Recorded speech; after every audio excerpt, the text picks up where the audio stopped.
welcome to Morning Pulse, the pulse of Nigerian politics. My name is Sharon Enemchuku, and you're welcome to the show. Joining me live in the studio, I have with me Ifoma Oji and Mr. Daniel Sacramento. Good morning. How are we doing? Good morning. How are we doing this morning?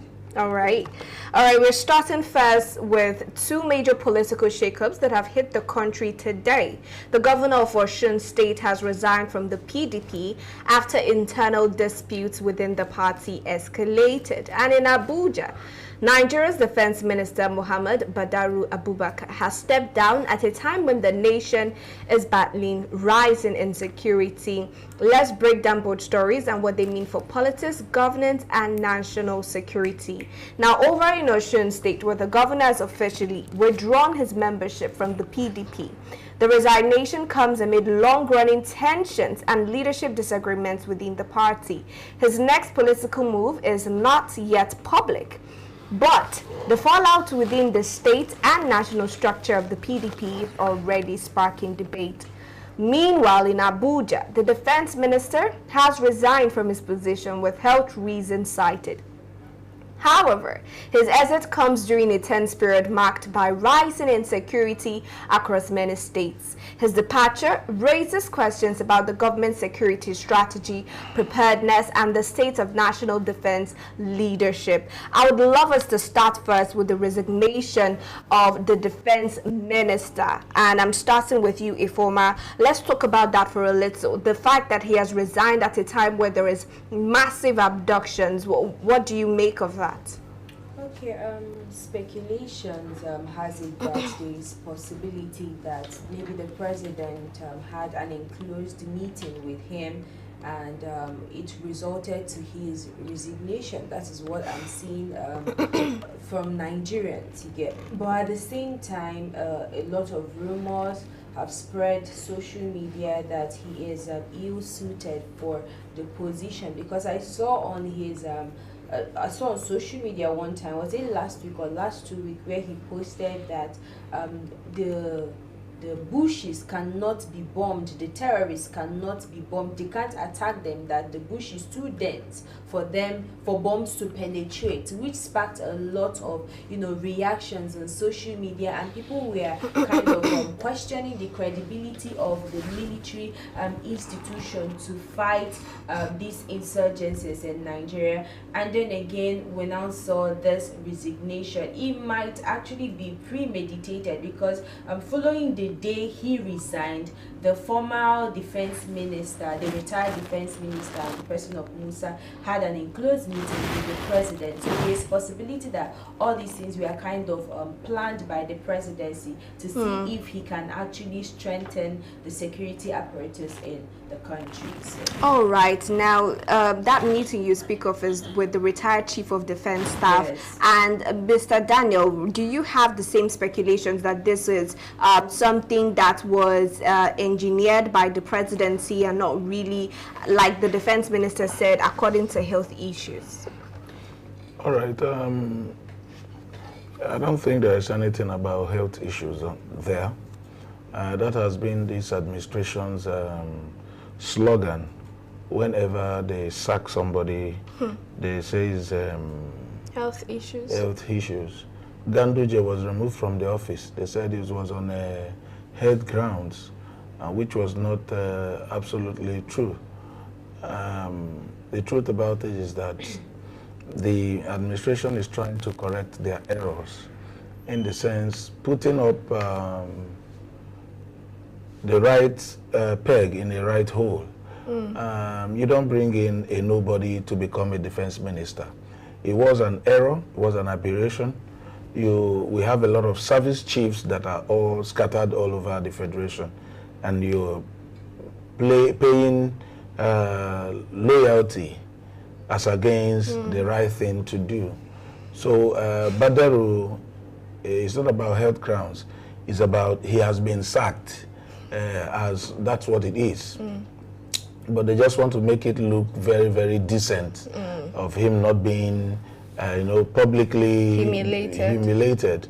So he's been sacked, and that is the truth about it. All right. Now, people are making speculations that the immediate past chief of defense staff, chief of armed staff is being, he wants to be brought in as the Minister of Defense. Now, it is the right thing to do. You bring in expertise, not politicians. It has to be people in the security platform that should be manning those positions, those sensitive positions. You talk about the NSA, you talk about the NIA, you talk about the DSS, you talk about the police, and so what have you. The defense minister should be a security personnel who understands the nitty-gritty of what defense is all about, who understand the terminologies inside there, not a politician just to pay loyalty. You bring in Badar who does not even have anything to do with security to become the defense minister, then that's an aberration. Right. So if they are trying to correct their errors, well, we'll just say kudos to him. All right. And talking about correction of errors, we're also looking at, I don't know if you're also looking at the fact that maybe the IG of police as well might also be looking forward to resigning as a result of health issues. What do you think, Ifoma? I don't know yet. I don't think he's ready to resign, because I remember a time he was retired and then he was reinstated again. So I've not heard any issues about him having what's it called, health hazard or whatever. Now, what about the fact that, of course, but what about the fact that with the resignation of the defense minister, what do you think this says to the actual and current insecurity that we are facing now? It's, the picture he paints is that he is clearly incompetent, because he was once the former governor of Jigawa State. So being a governor of Jigawa State, just like what Mr. Sacramento said, it does not relate to anything armed forces or anything militant. You understand? So I don't see a reason why he should be reinstated or he should become the chief of defense staff, the defense minister. Yes. So, but I believe that the president have actually realized that this person is incompetent, because we can't have incompetent people working and risking the lives of people that they are supposed to protect in the first time. So it's okay that he has taken the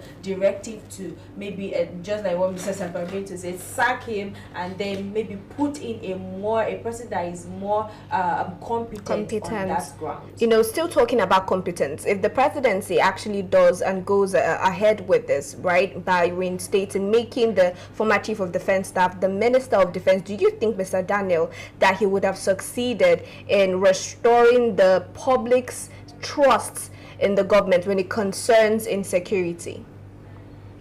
Well, it is not about gaining people's trust. I know that some quarters will say maybe we only say it's the right thing in the right step in the right direction.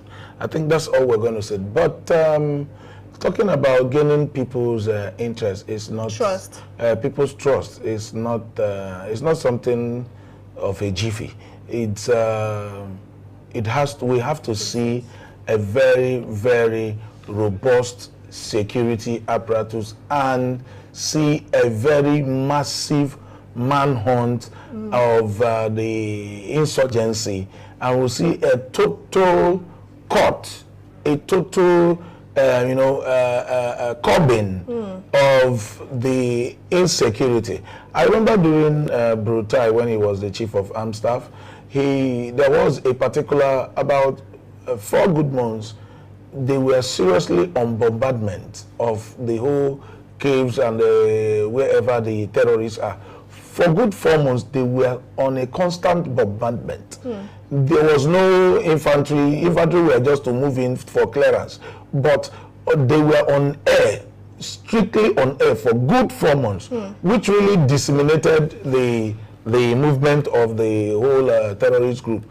And they were like, so many of them surrendered then, so many of them came out voluntarily to surrender themselves. So I think they should go back to such type, because knowing fully well that these people have started gaining grounds in so many of the communities, gaining it. So when we see things like that, when we see a lot of improvement on the highway, in the communities, and think maybe the higher the communities, when we see that there has been a drastic change, then we begin to talk about trust in and and how to build the trust. Because without that, I don't think anybody would look at them now and say, you guys have done really well. Nothing to be right all about as it stands now. And Ifema, what personally are the metrics that you'd be looking at when it concerns insecurity? What would you look at and say, okay, we think the government is actually on top of things when it concerns insecurity? Okay, I think I'll just support what Mr.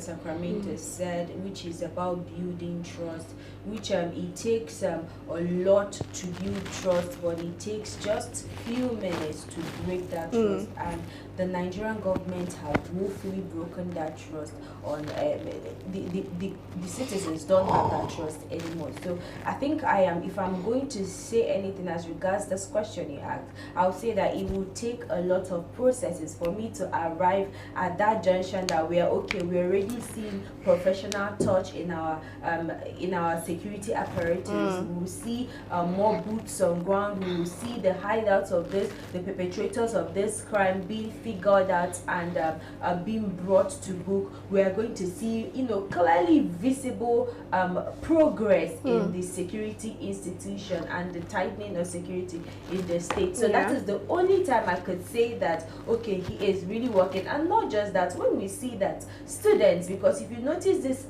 these attacks we've been having subsequently is schools that they have been attacking, churches that they have been attacking. So if we see this coming to an end immediately, I would say to an extent that, okay, I think this new structure of security is really working. All right, now let's also take a look at what the armed groups, let's talk about the bandits, because we know that they read the news and they know what's going on politically. How do you think they would interpret the resignation of the defense minister when they are really on a rampage right now?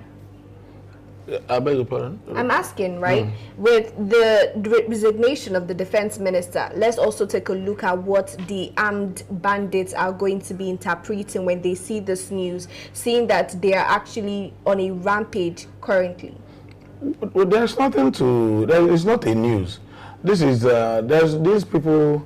The bandits have You don't think they'll be affected, or they'll see this as a form of weakness on the side of the government? No. They themselves should know that if the immediate past chief of armed staff is being drafted in as the Minister of State, the bandits should know that the game is going to change. All right. It's going to change drastically. And not just Badaru alone, being sacked, saying that he resigned. Well, let's work with his resignation. Let's just have that he has resigned. Matawale as well ought to need to resign as well, and he needs to be investigated, because these were people who were working directly with the bandits and the terrorists. The former governor of Zamfara State, he needs to resign as the Minister of Defense State. Both of them, because the president just used them to, to pay for loyalty. And most of the times, when you keep paying for loyalty, it is no longer loyalty. It is now trade by barter, and which is not healthy in this country. A lot of people are saying that's what the president is doing. But that's what you're doing. That's what you're doing. The ambassador list. There are people who are there. It's very, you look at the names there. It's very funny. Like we discussed yesterday. The people who are. It doesn't show a country that wants to progress. It shows a country that has reached the elastic limit. So it is wrong when former governors who have been in the corridor of powers for 8 years, you bring them in, the children of your friends, or bringing them in is not an issue. But if they have the rightful credentials to gain the position, we don't have problems with that. All we're saying that let's stop recycling expired politicians. If you have served, you stay clear from the picture. Let other persons come on board. So now the likes of Matawale and the Jigawa former Governor Badaru, they don't have business becoming on the Minister of Defense. They don't know anything about it. So that is where the problem lies. So the bandits might just, what they will be thinking now is that if a military man is taking over as a Minister of Defense, then definitely the whole scenario of insecurity will change. Because these are people who have the prerequisite knowledge of insecurity. And they are now taking the helms of affairs. So I think if they are being given the right hands, the right equipment, expertise, yes, then definitely the disseminating of all these insecurity terrorists all over the Federation would be minimized. You know, if about this culture that we have of rewarding past governors after they've even served 2 terms, that's 8 years, how do you say this has affected the way we run things in this government? I will start by saying, talking about the nomination for the ambassador list. We saw the ambassador list and we saw that most of these people that we are being nominated are people that have served, are people that have been in the in politics for a long time.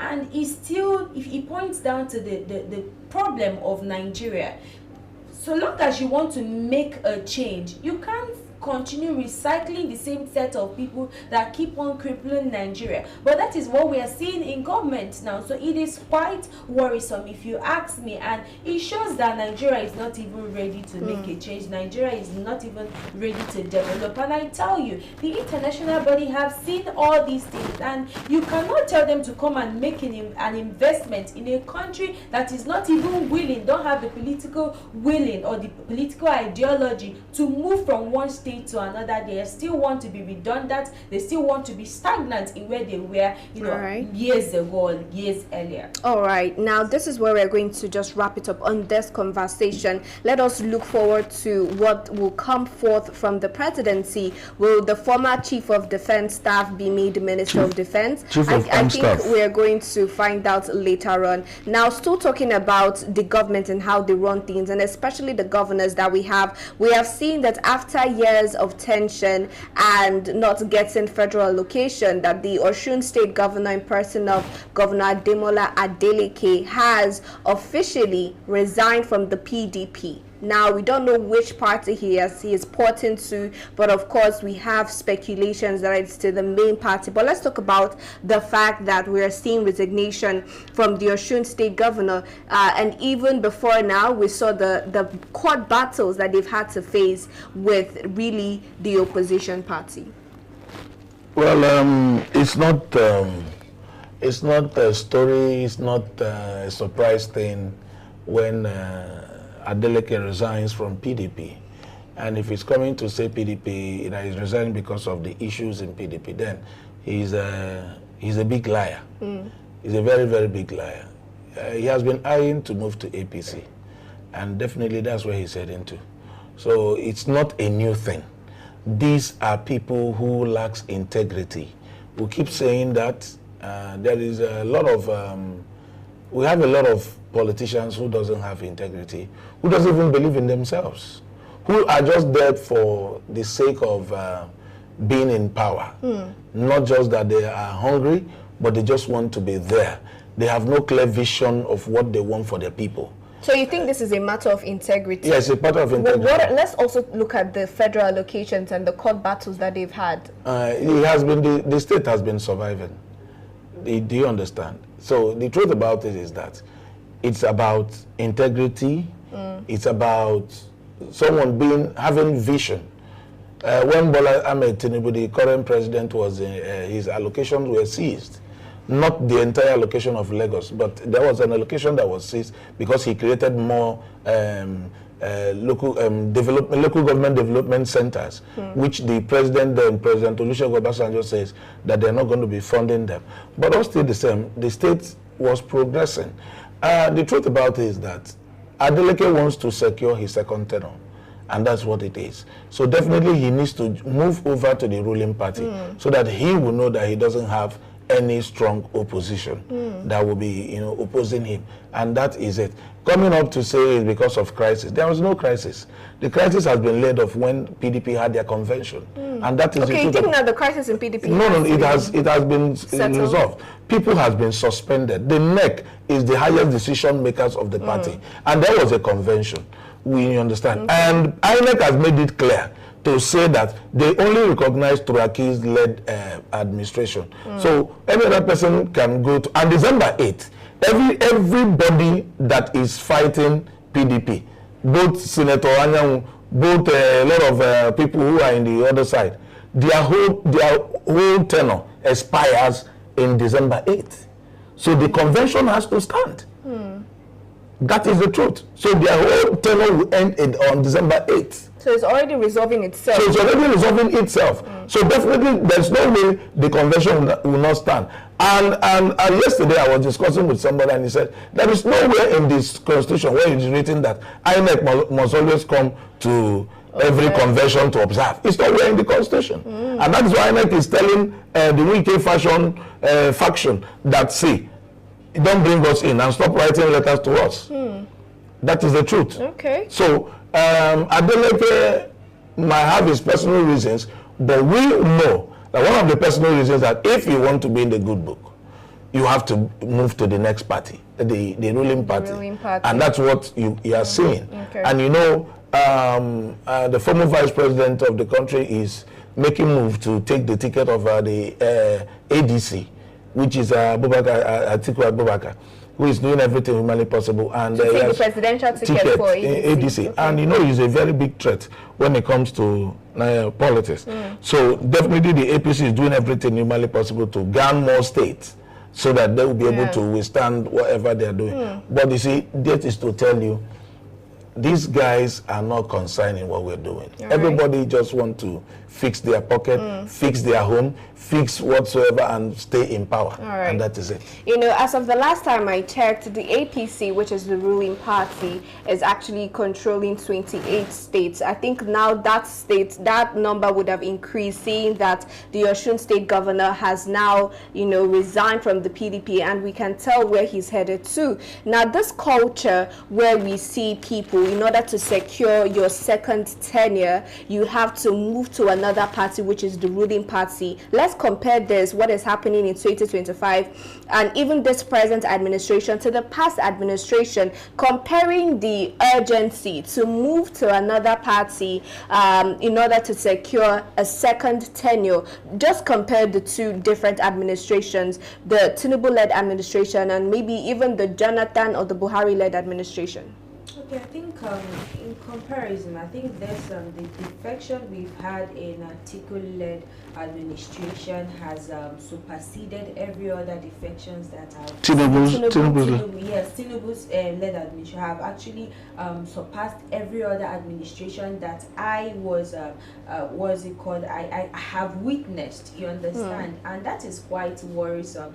People will say that Tinubu is a master strategist. Nobody knows exactly the kind of call or what he has promised them that made all these governors to be defected. I was even shocked when I saw that the governor of Osun State has resigned. I thought he was left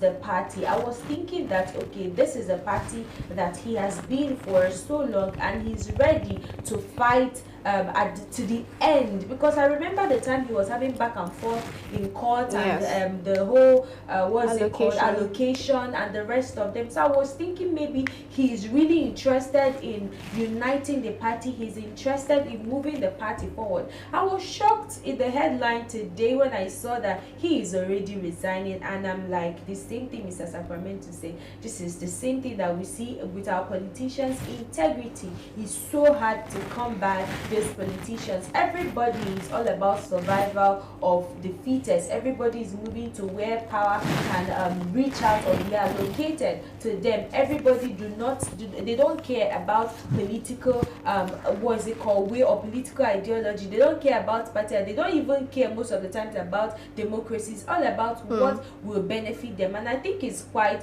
worrisome. But at the same time, to add to what I just said earlier, I think it's a time that we're going to see whether the Osun State's governor has loyalists, whether if the people that has been supporting him in the party are people that truly support him for who he is or what he has done in Osun State, or if they were merely supporting PDP itself. All right. Now, we saw that in that resignation letter, he thanked the PDP for being the platform with which he won his governorship position, even when he contested for senator. Now, you know, Mr. Daniel also mentioned the fact that the PDP and its last convention, the changes that they made, and I'm just asking personally for you, do you think that the changes that the PDP made during their last convention is actually going to reshape the situation in the PDP, the crisis that they have been facing? Do you think that this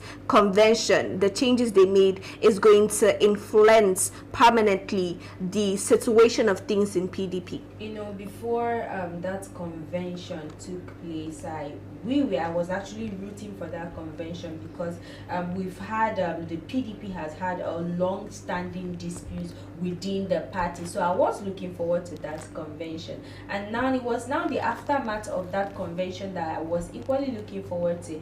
And then we are seeing defections from other governors that are still in PDP and some notable figures that are still in PDP. And I asked, is it that there was no fruition, positivity in this entire convention? But at the same time, I believe that that could actually be the beginning of a turnover or turnaround in PDP. So maybe there's possibility that the Osun State governor that just resigned from the party want to move to a different party, but that might not necessarily affect the grounds or the political ground of the PDP. All right. In Nigeria. All right, Mr. Daniel, just finally, you made mention of the fact that we know that Atiku Abubakar has, moved officially to the ADC, and we're also hearing that he wants to get the presidential ticket from the ADC. Now, let's talk a little about that and what that would mean for the opposition parties that we have.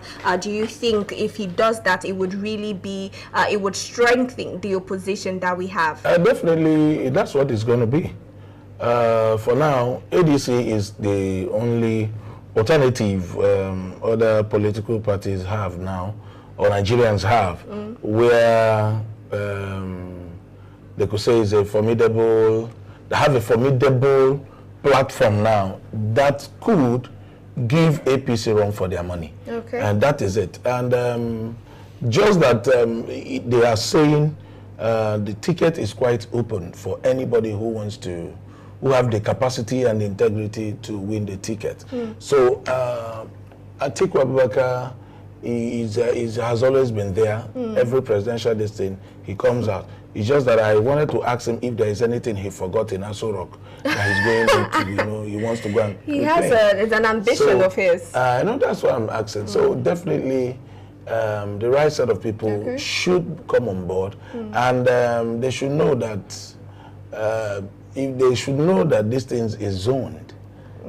Is in the southern. We've not heard where the ADC is zoning their presidential ticket. Definitely, yes, we've not heard. Yeah. But they should know that this is zoned. It's under the southerners now are the ones in power. Tinubu is in power from the south, so definitely he has to complete his 8 years. But you know that the northerners will always want to become a cog in one's wheel. So that is it.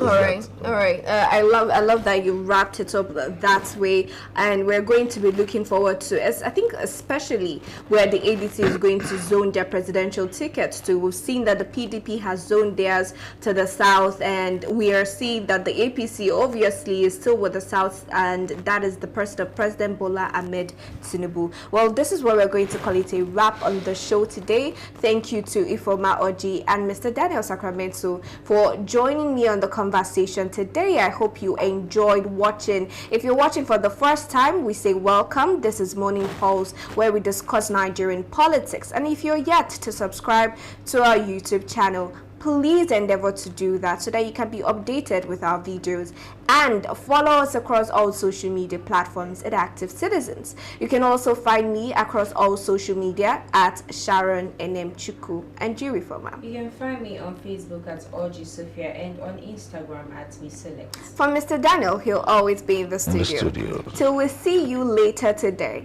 do have a good morning.